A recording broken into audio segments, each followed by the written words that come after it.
That's a terrible introduction of Jeff Ma. Can I do the Jeff? Can I do it? Please. You haven't even Hold on. dude. You haven't even introduced me and let me host for you. Go ahead. Okay. No, I want this. So here's who Jeff Ma is. If you remember, there is a book called Bringing Down the House, which was all about the MIT card counters who took millions from Vegas, and they ended up making a movie of that book called 21. And the book was written by a guy named Ben Mesrick. It's a great book, and the star of that book is Jeff Ma. He uses in the book, there is a different name, a pseudonym, because at the time he was employed in a job and he's worried that, that there might be some backlash. But since that time, he's come out of the woodwork. If you watch the movie 21, you will see a cameo of Jeff Ma as a blackjack dealer. Jeff then co-founded and have sold multiple companies. He sold a company. He co-founded a company and sold it to Yahoo. Then he co-founded another company and sold it to Twitter. And he is also a degenerate gambler. So welcome to By the way, has now taken over name. No.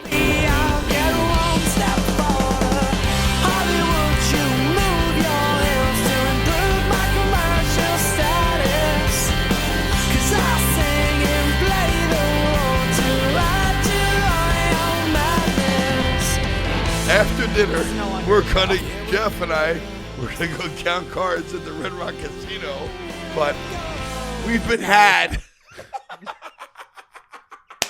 No, it's now his show. We've taken over.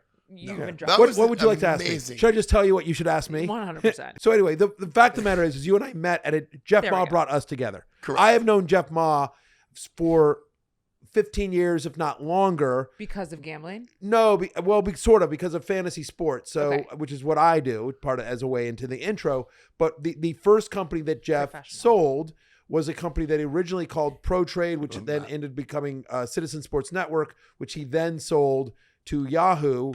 He co-founded it with a couple other people, and Pro Trade in its initial incarnation was a fantasy sports game. It was a stock market fantasy sports game, and so Jeff came to the fantasy sports conventions, like they have these fantasy sports conventions, and as you might imagine, it can be a little nerdy. Especially back then, all the people that are there, so I think it was like one of my first conferences as well. And I think Jeff and I sort of looked around at kind of the conference, and it was sort of like you'll drink, right? And he was just like, you'll drink, right? All right, let's go. And so we just sort of we met and bonded there, and then as anyone that knows Jeff, I've had many adventures with him, as you have, I'm sure. And so anyway, and one of my adventures was him bringing me out to dinner, and he says, you got to come meet my come meet my buddy Tim In Vegas. And no, this was in LA. Oh. And then my kid, I have a 24-year-old son. Shout out to my son David, who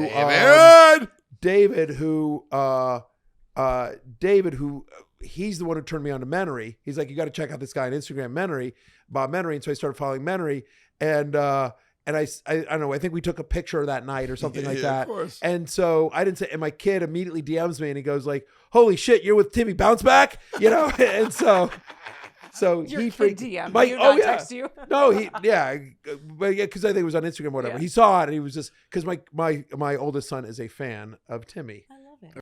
Breaking news. Manscaped now sells beard products. That's right. It's safe to say it's 2023 and the beard is here to stay. They once again have revolutionized men's grooming with the brand new Beard Hedger Pro Kit. From a beard trim to a fresh shave, the technology behind the Beard Hedger Pro Kit allows you to shape your signature beard fresh shave look. Now you can finally use Manscaped products to make your drapes match your carpet by going to manscaped.com and using the name drop code. That's right, name drop. Insert that code. You're going to get 20% off and free shipping. Let's get right into this. I love it. I've been manscaping since puberty, since I've had hair. I love a clean, sheen body. This thing's amazing for a couple of reasons. One, it's waterproof. It means you could do it in the shower. I rather do it in the sink. I like to look in the mirror and all that stuff, but that's amazing. You can wash it off. Two, it's got one guard. It's got one guard with 20 lengths. I don't know if you can see this, but you can adjust it. The best thing about this is you don't have 20 guards all over your drawers and in your bathroom and stuff like that. It's the worst. It's the worst. Now, if you're really going to groom your beard, your facial hair is different than the hair on your head. It's more coarse, which can cause ingrown hairs. And for me, my girlfriend's going to go crazy. Right now, like my hair's kind of soft. But if I rub up against her cheeks, she's like, oh my God, it's too much. So you have the beard shampoo and you have the beard conditioner. I love them because it's going to preserve the actual oils and nutrients in your beard because it's different than your hair. Then you have the beard balm. This is great because it can tame your beard. And you guys know when there's humidity with hair, it can play all kind of funny, but it also gets rid of the dryness. It kind of keeps the moisture in the beard. Then we have the beard oil. That's what's going to really protect your skin because I can't stand zits or ingrown hairs when I get on my beard. It drives me nuts. Oh, and the most obvious thing is it's cordless. Like this is a fantastic kit. I mean, you got this if you're traveling, it's a little travel kit. I'm so fired up for this. It's like Christmas came late for me. I love manscaped.com. So get 20% off free shipping with the code NAMEDROP at manscaped.com. That's 20% off with free shipping at manscaped.com. And use the code NAMEDROP. Manscaped Beard Hedger, 1 stroke, 1 guard, 20 lengths. The craziest thing is that night, I've only met Jeff through our interview with Bob. Oh, really? Ripper Magoo. So obviously you text and all that stuff. And then Zurif tried to do a show. I'm from Philadelphia. No way. And I'm old school betting logic. Jeff is an MIT genius. So Zurif goes, we're going to put you guys together. We're going to have this great new concept, sports concept. First take, no way. It's going to be crazy. You versus Ma. It's going to be great. I'm like, okay. So Ma gives me all the analytics. I'm like, blah, blah, blah. He goes, why on earth are you betting the same bet that I'm betting? You're betting the University of South Florida is going to win this bowl game. And I go, because it's a home game essentially for them. And all of the players are from Florida. So it's like the athleticism. Yeah, whatever. Long story short, Ma put his bets in. I put mine. We both went 8-2. Same bets. Zurif goes, there's no show if there's no arguments. He's right. I haven't seen the show, but just, yeah, there's no conflict. If there's nothing interesting about. Correct. There's nothing interesting about. I agree with you. Oh, I agree with you. Well, we came from different parts, but he Yeah. said the same thing. Yeah. But I went, hey, people only want winners. And he goes, for touts. That's what people pay Sure. people for answers. But conflict, you know this the most. Right. For an entertainment show, that's what you want. 100. Still in 2023. Yeah, Yeah, it's- I think so. I love First Take, dude. I go crazy for it. Well, I just like everyone makes fun of embrace debate, and understandably so. But the fact of the matter is like people watch that. People watch that show. You know, people. I mean, like it does good numbers for ESPN. And it does quick hits and quick reels and quick social reactions. yes, yeah. How many people talk about it and just like it's just screaming heads at the same time? Sure. And it's sort of this is long. I don't know if you want to go down this rabbit hole, but it's a. It sort of depends on the goal of the show and what audience you're trying to reach, right? So I don't know anything about the pilot that you guys did, but like if the goal of the show was, hey, we're going to give you betting advice, we're going to tell you, you know, and we're going to take it from an analytical approach, the way Jeff does it, and kind of an old school, you know, folded up newspaper in the back of your pocket approach of you. Describing me? Yes. So if if that's the idea, then that's fine. And I think in that particular case, agreement is okay. Because like I do a fantasy football and betting show for NBC as a way of trying to eventually introduce me. People are like, we're 10 minutes into this intro. Who the fuck is this guy? But what I would say is that like what we try to do is we do try to get debate because you're like, if you're tuning into my show and you're like, should I start this guy? And I say, absolutely, you got to start this guy because of X, Y, and Z. And then my co-host is like, no, you can't start that guy because of, X, Y, and Z. Then you're like, well, hell, what do I do now? Right. But if somebody's watching your show and says, and you're like, I like South Florida because of this analytical reason, this data. And then you say, also, by the way, I happen to know the wide receivers are drunk, whatever it is, Whoa! and then but my point is that you both like South Florida. Then the viewer at home is like, okay, I feel pretty good about putting some money down on South Florida because two smart people coming at it from different places agree on it. But again, that's only if the point of the show is to give advice, which is sort of the point of my shows. If the point of the show is to be some sort of reality show, and then in which you want conflict, you want Kardashians crying, you want housewives screaming, you want 10 minutes into the show, which one of you is going to do the proper introduction of who we have? First have of all, sitting let's here talk about during- this. How great No, we're is not. Matthew Berry? You're welcome. This is $1 million Matthew Berry, the fantasy sports NFL guru, but really he's a writer, which is the hardest thing on planet Earth to be. He's graced us with his presence, and this is called Name Drop. Wait, I got and away from wait. the show. Before you ask your first question, I want to go back to you really quick. Okay. Not knowing anything about the show, Oh, I can't wait to talk. but knowing Tim, what do you think the goal of this show is? Your Well, professional opinion. My He doesn't even know the professional title of the show. So, well, no, the He show's does. name dropping. You Name just said drop. it's name I drop. love I it, listen. love it. See? So, It's part of his job to listen. I assume that that because of the name drop and because of what I know about you, and I don't know that much about you, we become good buddies. But in a short period of time, we haven't spent that much time together. We text a lot more than we've seen each other in person. Fair enough, for sure. And so I believe that the show is about you being celebrity adjacent, which is so, because I know two things, right? So number one is I first heard your name by watching Menery's Instagram, right? So, sidekick to Bob, for lack of a better way to phrase it, right? Sadly. And sitting in so, the and so you and I have a friend in common as well, David Spade. And so, drop. Love. so right. And so Spade is a big fantasy player. And so, after you and I met and you mentioned that, I texted Spade and I'm like, oh, hey, I met a buddy of yours. And he said, run. I guarantee. No, he didn't say that. I said, I met a buddy of yours, Tim Bader. He said, who? And I said, Tim Bader.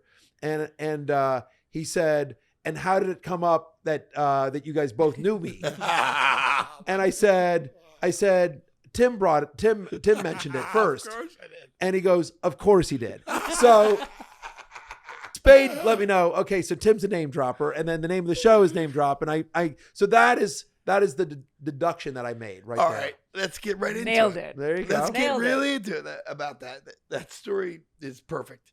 But in Hollywood, and you know this, I'm not even close to sniffing around you yet. Okay. To survive in Hollywood, you have to kind of verify yourself. Like, I have been in 25 TV shows. Right. I've been in 25 movies. I've been in 150 commercials. Right. And Keep I scrolling. danced and met celebrities. So when I go to a celebrity, which is so weird now because it's all changed, am I a fan or my friend or am I a peer? And the difference between I'm a fan or, hey, Keanu, what's up? I was just at the director of John Wick's house. I'm not going to say it, but you know it. Then all of a sudden it validates. Pretty sure anyone with a Google could Yeah. figure out who the director of John Wick No, is, you but get it. You get it. Like, you do that, and then all of a sudden they go, okay, this guy's not trying to end my career. This guy's not going to ask me for a picture or anything. And you get on that level. And that's what we laughed about. Like Kat and I talked about it. I'm like, you have, like, that validates you in Hollywood. It's gross. It's shallow, Here we go. but it's a big Just deal. crack that up. Like, look at the way that we became friends. Sure. It's just the way it is. And now the thing is, you know, you can trust me. You're on the show right now because Do you know trust him? I won't do anything there. No, obviously. I mean, you get it.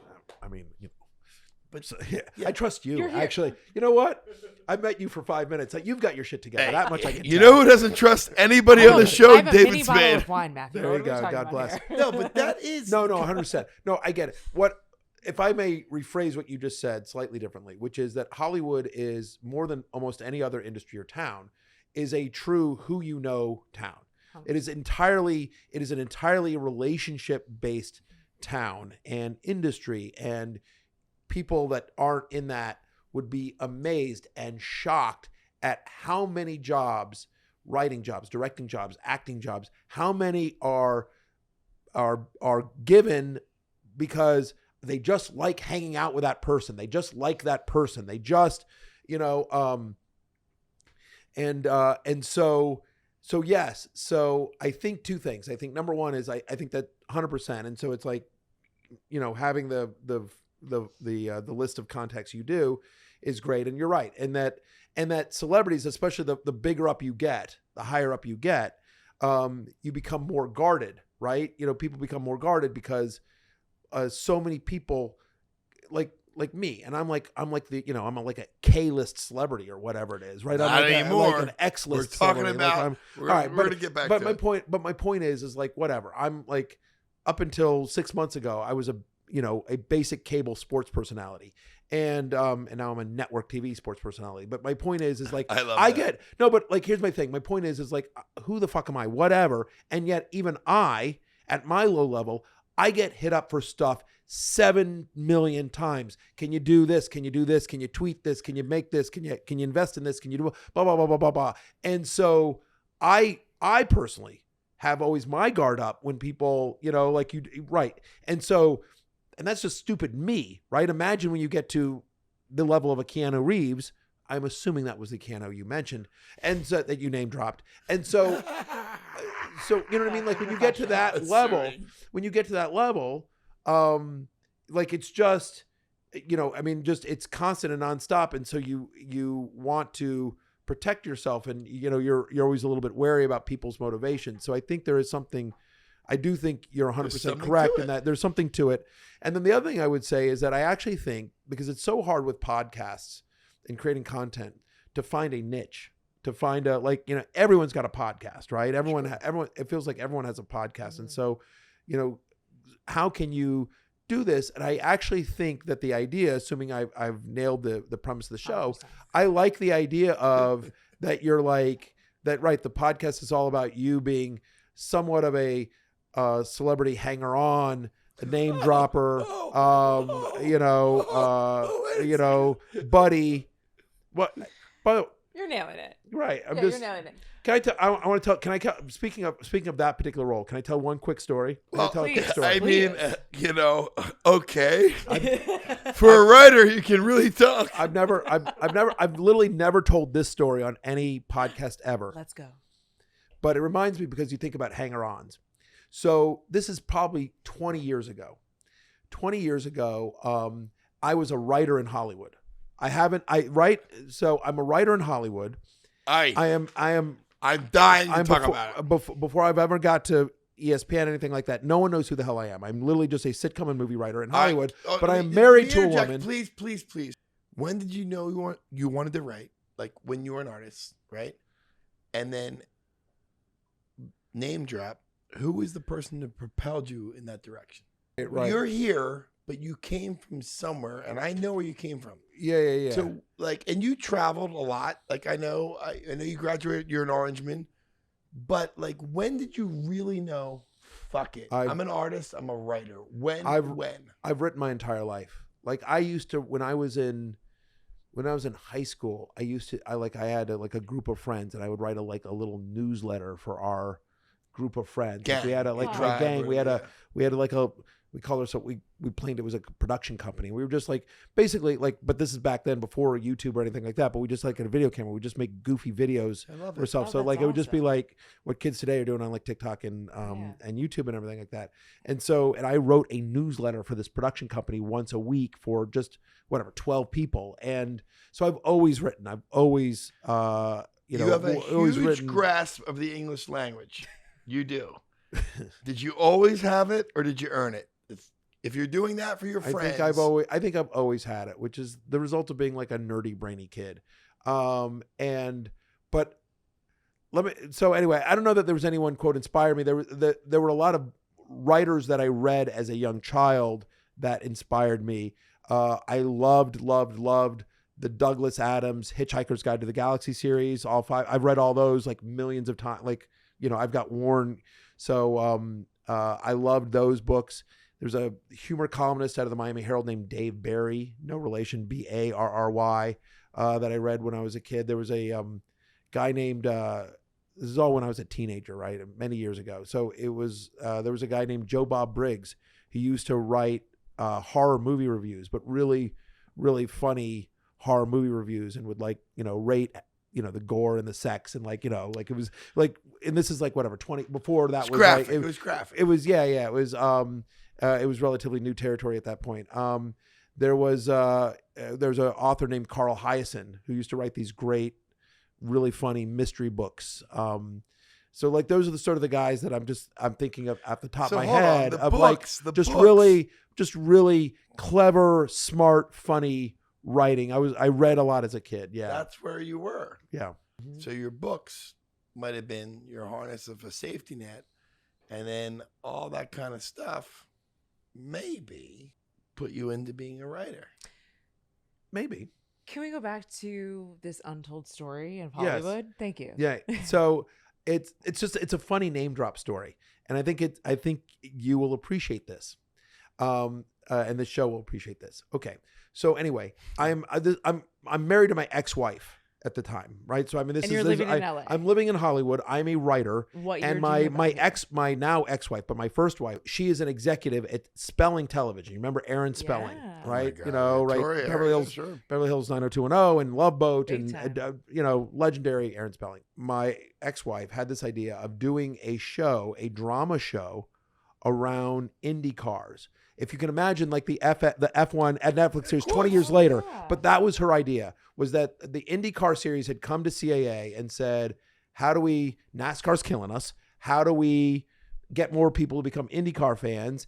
And they brought in my ex-wife and Spelling, and they made a deal. And like, we want to do a drama series around, you know, not just the races, but the drivers and and their wives and the drama. The groupies. Basically, it's Aaron Spelling, right? So his version was, I want to do Dynasty set in the world of IndyCar. That's what it was. Dynasty Dallas set in the world of IndyCar. Which is that was basically a reality show. right. Yeah. I thought, which is now what would be right. Right. So that was the idea, and so as a result, the IndyCar people decide to bring out not only my wife and myself, but 20 some odd celebrities, and I'm using that term very loosely, 20 some odd celebrities to the IndyCar race to experience it. And like, you know, like this is again back in the day, this is like pre-Twitter or anything like that, but in essence, influencers on some level, like just people with followings or whatever, that were going to come and celebrate it, and they'd be seen there. And I don't know how this list got put together, but it was funny then. It's really funny now. So again, I'm there just because I'm married to the Spelling executive that's overseeing this project, but they rent this private plane, this huge private plane. And so again, you can, this sort of a timestamp. Here's who's on the plane: Nick Lachey, Great singer. Melissa Joan Hart, Oh my God. Which of actors? right, Christopher McDonald, Shooter McGavin. Yep. Let's see, Chris Judd, Jennifer Chris Judd? Yes, J Lo's ex-husband. That was when they're, you know, Basically, it's like anyone who's on the cover of Us Weekly. In basically it's 2003. some, yeah, pretty much. Yeah. Let's see, Chris Judd, like a woman named Jessica B, who had like been the runner. I think she had won she'd been the Jesse Palmer, the year Jesse Palmer was the Bachelor. Awesome. It was the woman that won the Bachelor or whatever that Jesse had picked. Jessica B. And so it's on and on. It's so that you're getting sort of the level, and also on the plane, Kato Kaelin. So, OJ. right? Yes, Kato Kaelin. Are you really Who bringing is- this, OJ? Huh? Are you really bringing this back? Okay, fine. But what Kato Kaelin was known, and is still known as like world's most famous house guest, right? The world's most famous hanger-oner, if you will, whatever, adjacent. Wait, I know where this is going. Wait a second. Hold on. Hang on. You're- Just give me that's- trust. You wanted me to trust you. Trust me. Oh, I So know. you don't know where this is Trust going. me. Lean in. I Lean know in. where this is going. All right. You've already won. All right. So, okay. So we're on a 4.5 hour private plane to Indy, and they've got booze on the plane. And so by the end of the flight, we are all hammered and best friends. All of us, best friends. Not hard for you. Right. No. We're all, and everything like that.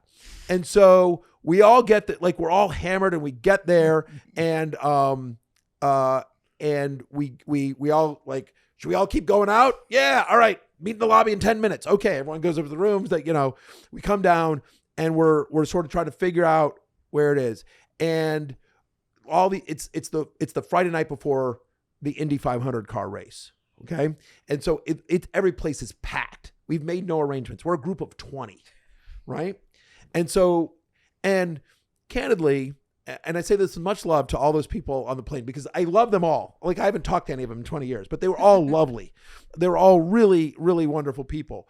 But the fact of the matter is I don't know that there was anyone on that plane that was so famous that, whatever, Robert Downey Jr. walks up to a bar, it doesn't matter how crowded it is, Even right? in Indianapolis. Right. Even, yes. You All right. understand what I'm saying, right? Keanu Reeves walks up to a bar, doesn't matter. But some of these, Chris Judd walks up to a bar there, I don't know necessarily that, He's they're in immediately line. like, He's oh waiting my in God, line. it's Chris Judd. Let's, whatever. Chris Judd, lovely person. I mean no disrespect to Chris Judd, wherever you are, may. But what I'm saying is, but anyway, so we're going through the streets trying to figure out where 20 of us can go keep drinking, right? And all of a sudden, Kato goes, I got it. And Kato goes to a bar, and the person sees him, and like they slap high five and they hug, and then immediately we're shown in. Tables are pushed around. And all of a sudden, next thing you know, we're hooked up at this bar because Kato somehow knows these people. What are you doing? Hang on. So anyway, we have a great weekend. 6 years later, I'm at an NBA All-Star party, like a party that the NBA All-Star game was in LA, and I was no longer living there. I was now in Connecticut, but I'd come out to LA for the 2011. right. Yeah. So for the NBA All-Star game, great memory. And so, so I'm at the party, I'm with a friend of mine at the party, and Kato's there. And I turned to my friend, I said, you want to meet Kato Kaelin? And my friend's like, yeah, why not? And I'm like, and I tell him the story I've just told you. I said, I'm sure he won't remember me, but like, whatever. I think once I talk to him about the flight, he'll be like, oh yeah.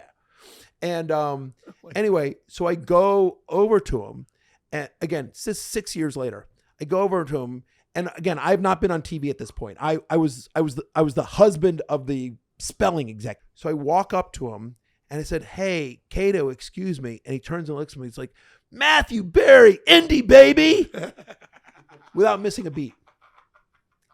And I have to tell you something. So this is the part I didn't tell you. Kato Kaelin. Real. It was authentic. And I have to tell you know. something. Like, again, without getting into any of the OJ stuff, I will just tell you that weekend, he's like the best guy. Like, he's like the life of the party. And it's like one of those things, like after you met him, or at least for me, for that one weekend, I was just like, totally get it. Like the nicest, most genuine, most self-deprecating, funny guy. Still looks great. Everyone still looks great. Everyone loved him. I forget what it was. I said, I think it was something like this. I was introducing myself, and they're like, oh, what are you doing here? I'm like, I just pointed at my wife at the time. I'm like, I'm just tagging along. And Kato's like, that's all I do. I mean, like self-deprecating, like charming, funny, and like Kind of a immediately romantic remembered, life, like you had know? a clearly has like some sort of like, anyway. So that's but my point is, of all this bringing around is that I think that you have a very similar quality to you. Do I? That people really like you and trust you, and you charm your way into a bunch of crazy situations. Fact of the matter is that prior to meeting him, I thought I had an impression of Kato Kaelin that he's like, oh, you're just like some sort of leech. You're just some sort of like, this is Kato, dude, not you. I'm saying that my impression of Kato was that he was, oh, you're just some sort of leech. You're just some sort of weird house guest, blah, blah, blah, blah, blah. And you are comparing me to a man that leased off a murderer. Oh my Matthew God. Perry, No. your picks are totally. We're nuking your picks. No, I'm kidding. You're very I was charming. not comparing you. I was merely saying that I do think, taking this all back to what we were talking about, I'm charming. you're charming, and that I do think there is something funny and interesting about a podcast about somebody that is, like I said, somewhat celebrity adjacent. And the reason I've seen some clips because I follow you on the gram. I've seen some clips you've had for, what was this, episode 14, episode 16 of this podcast, something like that. So my point is that you have had for the first 16 episodes of a show as ridiculous a cast list and guest list as anyone. And I think anyone that didn't know you would be like, how the hell is this? I don't know who Timmy Bounceback is, but how is he getting all these guests, all these ridiculous guests on a show? And it is because people like you and trust you, and whatever impression they may have of you before they know you, it changes there. And so that is the mere point. And I thank you for that. However, that being said, nobody comes on my show that I don't love. There we go. And revere. Like it's crazy. Like I dropped off Jeff that night, pulled away, and he's like, dude, you didn't tell me you were there. I know who you were. And he said, come back. Dude, I met you in 2 seconds. You're like an immensely impressive guy. Immensely. Because writing is the hardest thing in the world. You know, and I know. And you were so kind and so charming. And there was another guy with us that night who was also very generous and sweet. We had the best night ever. So It was an epic dinner. it was an epic dinner. Yeah. It was an absolutely epic dinner. But I didn't recognize like that you came from such a hard writing background.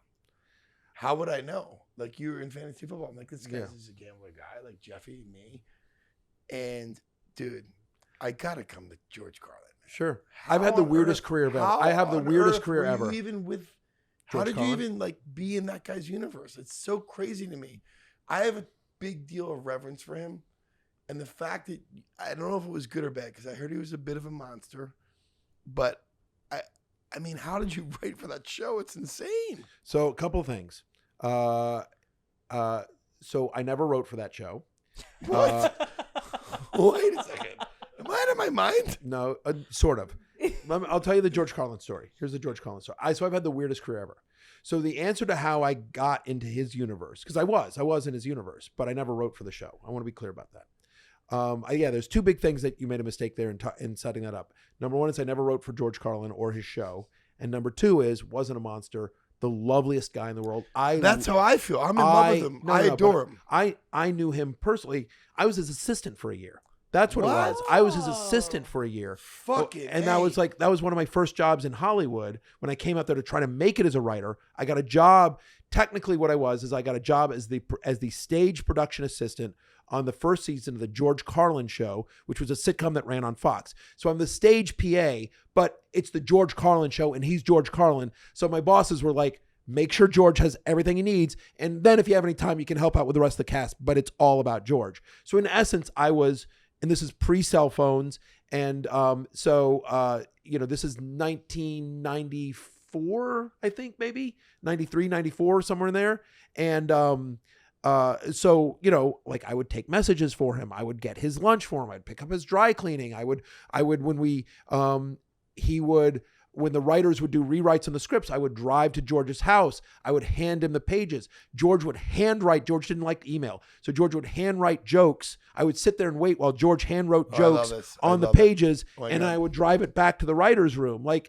So anyway, the loveliest. So, I mean, I literally worked for him for a year. And so if he was a monster, I would have seen it. And I never saw, not only was he never anything but unbelievably amazing to me, he was amazing to everyone. I'll tell you one of my heroes. I'll tell you a great George Carlin story in a second. But just to answer your question in terms of how I got there, when I was in college, I went to Syracuse University, and I was a massive fan, like everyone was back in 1992. That's when I graduated Syracuse, of The Simpsons, right? And so we invited Sam Simon, the late great Sam Simon, to come out and speak to us as college kids. So it was all of us I was a writing for TV and radio major. And so he came out and he spoke, and he was brilliant and charming. And I developed a little bit of a friendship with him, but more importantly, I developed a friendship with his assistant, because her and I went back and forth for like a month and a half, arranging his travel, getting him there, all the logistics. And so when I graduated college, I said, do you think, and I need a job. And so, she put a good word for me, and Sam liked me. And so Sam hired me. Sam was the creator and the executive producer of the George Carlin show. And so Sam hired me to be the stage PA for George. And I've never even heard other people say he was a monster. I watched the HBO thing, and I'm late to the game. I didn't watch that, but he's one of my heroes. He's brilliant. And I wanted to lead it into, like, if you had any bad things. I love him. No, I love Unabated. that man. I love that man. I'll give you two quick stories. I'll give you two quick George Carlin stories, and I've written about these before. But so I just told you everything that I sort of do for him. And so my first month that I'm there, my best friend from high school and his girlfriend are going to come visit me. So it's my first time. I haven't lived in LA that long, and it's the first time I'm having somebody, from my hometown come out. And so I go to George, and we were doing a show that night, and they were going to come to the show, right? So I go to George and I say, "Hey George, listen, I know you usually have a couple of errands for me to run for you after the show, but I have some friends from out of town coming to the show tonight, and after the show I was hoping to take them down on the stage and show them around and give them a tour. So if it's okay with you, could you tell me whatever you need me to do after the show, and I could take care of it now for you?" And he goes, yeah, sure. Just, I need you to do, this, pick up this and whatever, call this person and blah, blah. I go, great. Thanks, George. Okay. After the show, I'm walking around with my friend and his girlfriend, and I'm showing him, like, and here's where the cameras are, and that's what the key grip does, and blah, blah, blah. And the whole thing, I'm trying to show off, right? It's my big Hollywood job. Now, again, I'm the stage production assistant. I'm the lowest of the low. I answer phones. I Xerox scripts. I pick up laundry. So I'm showing them around, and I'm trying to, show off a little bit for my high school buddy from Texas. And all of a sudden, George walks up to us and he goes, "Matthew, are these your friends?" Yeah. Sean and Cindy, George Carlin, George, Sean and Cindy. And he's like, he goes, "Matthew has told me so much about you." And then George goes into the big sell. He goes, "I have to tell you, we could not do this show without Matthew. Oh, no. I consult with him every single day. He is a key cog. He's going to be a big star in this town. I can't tell you how important he is to everything we do here at the George Carlin show." And he's holding two scripts. He's like, "Hey, he's two autograph scripts." He goes, "Here, come on, let's take a picture. Let's take a picture. And hey, what have you guys done when you're in LA? Here's a restaurant you should go to. How'd you guys meet?" Spends like 5-7 minutes with them. And, and George's like, "Okay, well, I got it, but like, and I'm like, so they're walking on air, they're like, "Oh my God." Right. Yeah. And I'm like, oh my God. So the next day I go to George. I'm like, "George, oh my God. Thank you so much. That made their night." And he goes, "Listen," he goes, "first off, happy to do it." He goes, "I'm happy to do it. First off, you're a good kid. You work your ass off. Pleasure to do." He goes, "But more importantly," he goes, "the thing about your friends, about Sean and Cindy, for the rest of their lives, the next time George Carlin's name comes up, they're going to say, I met Carlin once. He was actually a pretty nice guy." As opposed to, as opposed to, I met Carlin once, wouldn't even sign my album or whatever. He goes, listen, 30 seconds of my life for a lifetime fan, I will make that trade every single day. And so he goes, so listen, you know this, if you ever need me to sign something, you ever need me to talk to somebody, you ever need me to, it hadn't hit me until that moment because I was just sort of head down and trying to do whatever George wanted me to do. But as he's saying, I realized like, oh yeah, one of my duties almost every single day is delivering signed memorabilia, autographed pictures, or, people, this is how old this is, concert albums that he would sign and that kind of stuff, and comedy albums and everything like that. And that I would watch him, he would leave the stage and it didn't matter. Like he would leave the stage and he couldn't even walk from the stage to his car without somebody, can I get a picture? Can I get an autograph? And he always stopped. And he was gracious. The John Lennon, dude. He always keep walking. Always. And he would, so he's just like, always bring me those requests. Never apologize for that. Hold on, please. So that being said, Matthew and I have, David Spade, could you maybe name drop, be a little bit more kind to your fans? When you listen to this, Matthew's letting you know how George Carlin treated his fans. David? Don't worry. He's going to love it. Okay. David's been nothing but great to me. I will just tell you that. He's the most gracious guy ever. Trust me. I love Spade. So he's the same way as George is. You know who else is like that? I said John Lennon and all because John Lennon said you always give to your fans but never stop walking. Shaq. Shaq never, ever doesn't give to everybody. But he never stops walking. Well, he can't. So here we go. I got another story. I got a good name drop story for you. Another good name drop story. I feel like you're going to be a reoccurring guest. Okay, fine. Happy to do it anytime. Anyway, but that was Carlin. And so I've always tried, not that like I'm, 1/1000th, 1/1,000,000th of whatever. But when people stop me and want fantasy advice or whatever, want a picture, I'm always happy to because of what I learned that from George. So it's just funny about the keep moving thing. I'm now with my now wife, we've been together 15 years. That's and awesome. We're at a Super Bowl party, and we somehow got invited as like some pretty small, like, most Super Bowl parties are like these massive warehouse things and everything like that. But this was like, I think it was a Mercedes-Benz thing. It was like in somebody's house, and it was like 200 people. Like it was really kind of small and intimate. Yeah, boutique. Yeah.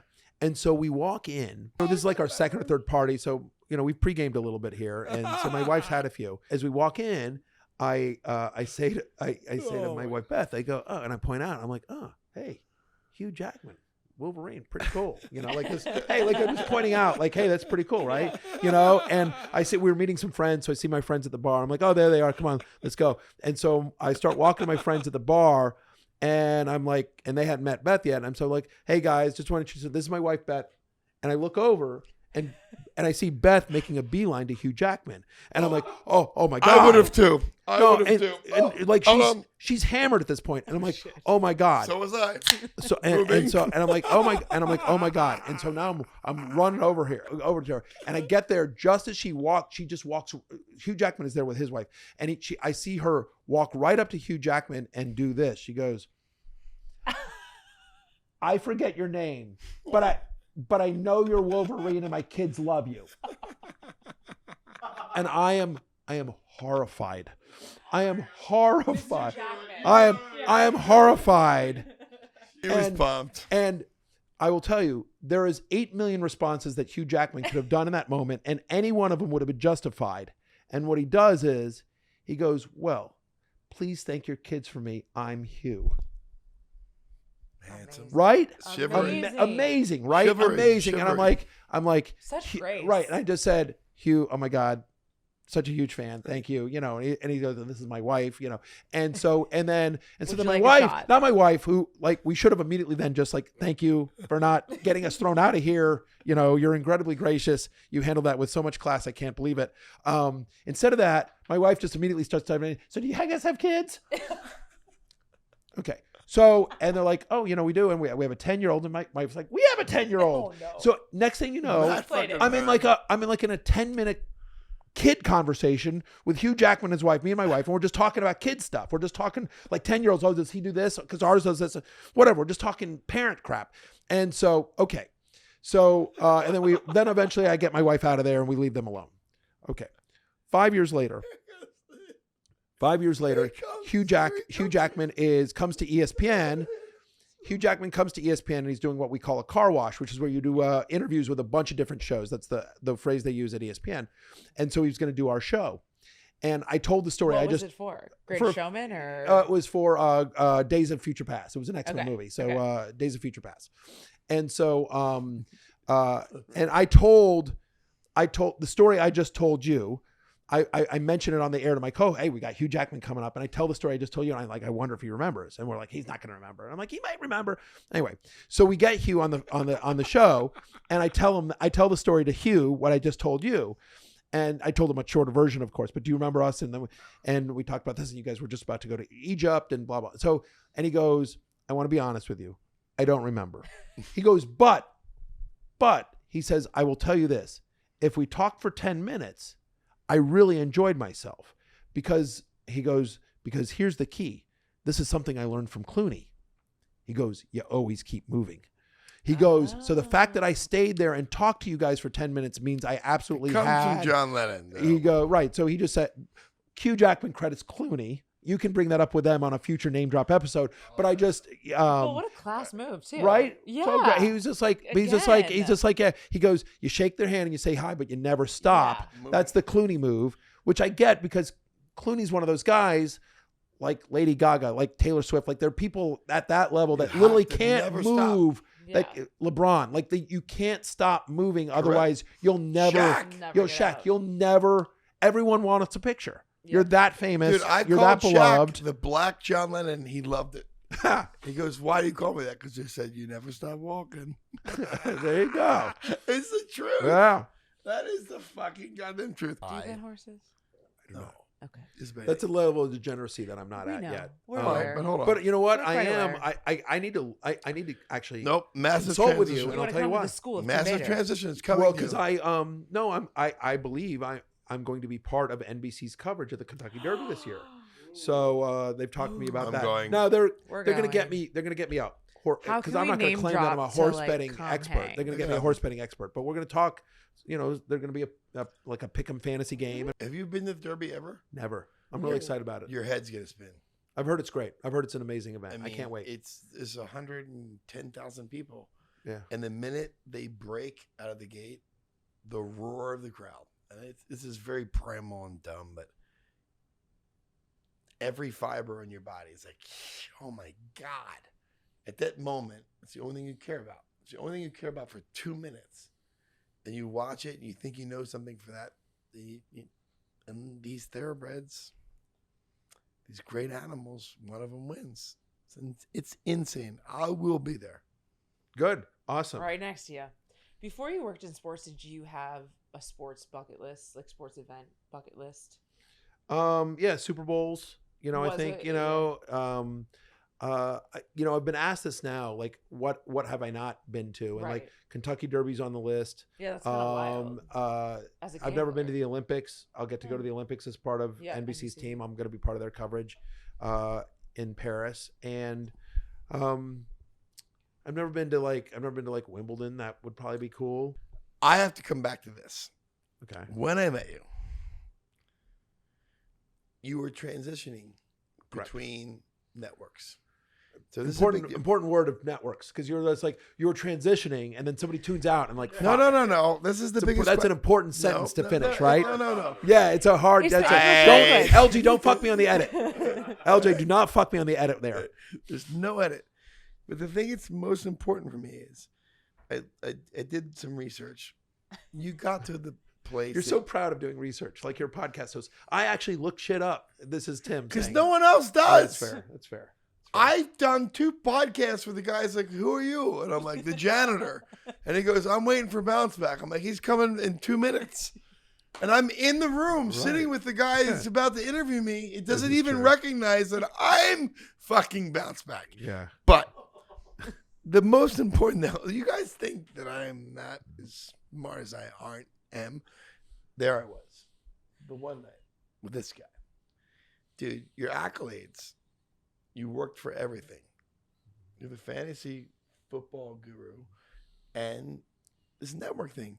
When we talk about name drops, who helped you, who didn't help you, you don't have to say who did or didn't, but that was a big deal to leave one network and go to another network. It was. It's I was really fucking nervous. big deal. It was really. I was really. It's traumatic. Yeah. It was. I was definitely definitely nervous about that, and had a lot of sleepless nights. I mean, because I was at ESPN for 15 years, and I felt like on some level, I built the fantasy department at ESPN. And you did. No, there's not at any level. Yes, the answer answer is you did. I had a lot of help. I had a lot of help behind the scenes.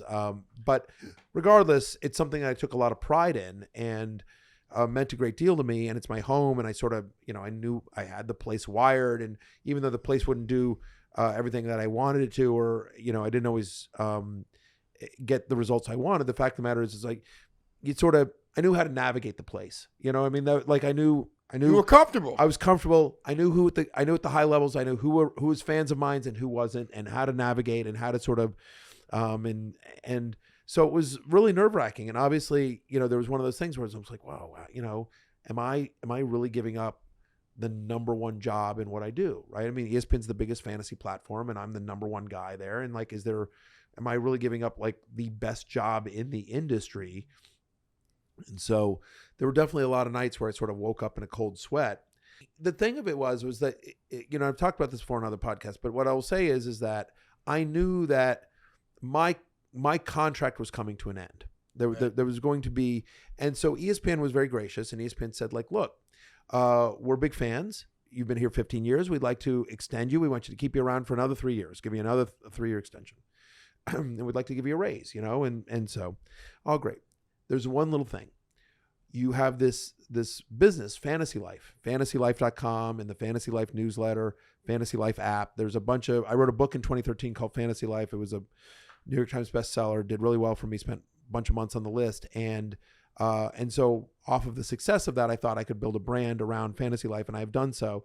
And so, and they were like, and so, we've raised money, we have investors, we've raised money and blah, blah, blah. And so they were like, we want you to give up if you're going to come back to work for us at this point, because Fantasy Life is starting to do a bunch of stuff in sports betting, and they felt that would be competitive to what their potential interests were in sports betting, especially given I'm the face of fantasy and potentially betting. And so they basically said, like, we want you to stay with us another 3 years, and but you're going to have to give up Fantasy Life. You're going to have to give up all your outside stuff. And I didn't want to. And I didn't want to.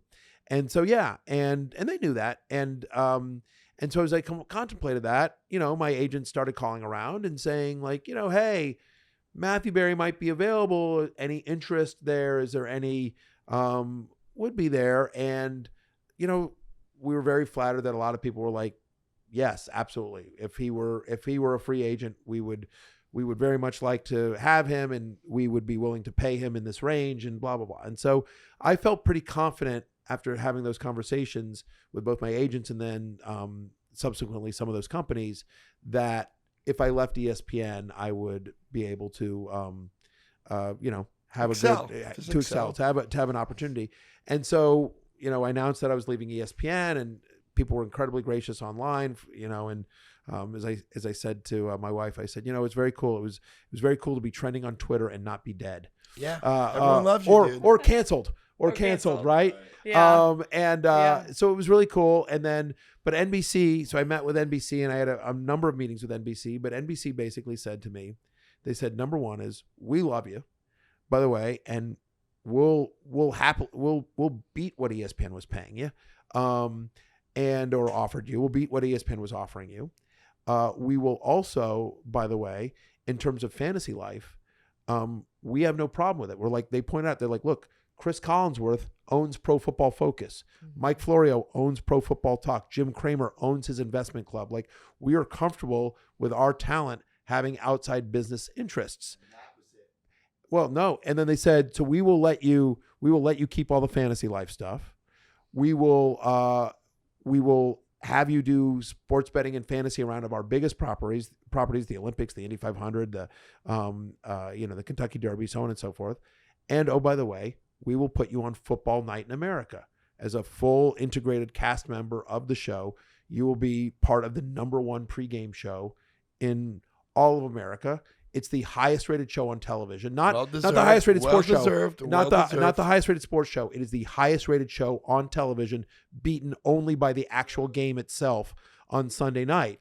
And so, and honestly, like, don't tell NBC this, but like, if they'd given me 2 of those 3 things, I would have been there. But when they give me all, we'll pay you more money. We'll let you do fantasy life, and we'll put you on Football Night in America. It's like, where do I sign? Yeah. Where do I sign? And so NBC has been so incredibly gracious and amazing to work with. And everything they promised, not only did it come true, but they've over-delivered. As they've said to me since I've talked to them, and I've just been like, you guys, over-delivered. That's always our motto: under-promise, over-deliver. And it's come true. And it's like, I could give example after example of examples they'll do, but I'll give you 2 very quick ones since we're on the Name Drop podcast. Oh, there we are. I got texts from, and this isn't like first day. This is like middle of the year. I got texts from a man named Pete Bevacqua, who is the chairman of NBC Sports. He runs all of NBC Sports. And I also got a text from Jeff Shell, who is the CEO of NBC Universal. Like, he runs the entire, like, the theme parks report to him, like everything, right? It's NBC, Universal Studios movies, and all the various NBC networks. And they both, over the course of my, 5 or 6 months I've been there, they will occasionally text me and just say, hey, great job. Hey, I saw your show today. Really great job on that segment. Hey, I'm so happy you're part of the NBC family. So great. And, and Pete will be like, hey, is everything okay? Is there anything else we can do to help you succeed? Is there anything else you need? Like, there's so personalization. It makes you feel special. I feel like they are very invested in me. Mm-hmm. They could not be more supportive, helpful, kind. It's incredible. And I just want to point this out.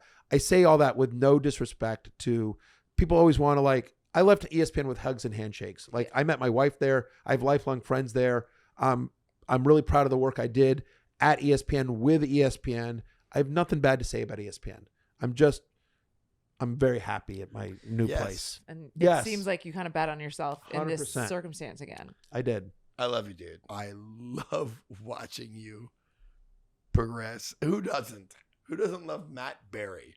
I mean, are we out of our fucking minds? Everyone loves him. Dude, thank you so much for coming on this show. Oh, it's my pleasure. Name drop. This wraps up Vegas and name drop Matthew Berry, Tim Bader. We got to go. We got the fuck out of Vegas. There you go. Yeah.